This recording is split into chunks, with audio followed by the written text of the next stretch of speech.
ரதி என்னும் அழகிக்கும் நீதானே ராணி கதி நீயே என்னை கொஞ்சம் கண் பாரு தேவி ரதி என்னும் அழகிக்கும் நீதானே ராணி கதி நீயே என்னை கொஞ்சம் கண் பாரு தேவி ஆனந்த விகடம் சொல்லு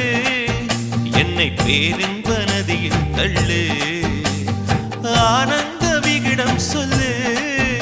என்னை பேரின்ப நதியில் தள்ளு நான் பாக்யாதிபதியானே உன்னாலே கண்ணே உஷா பசும் பொன்னே உஷா குமுதம் போல் வந்த குமரி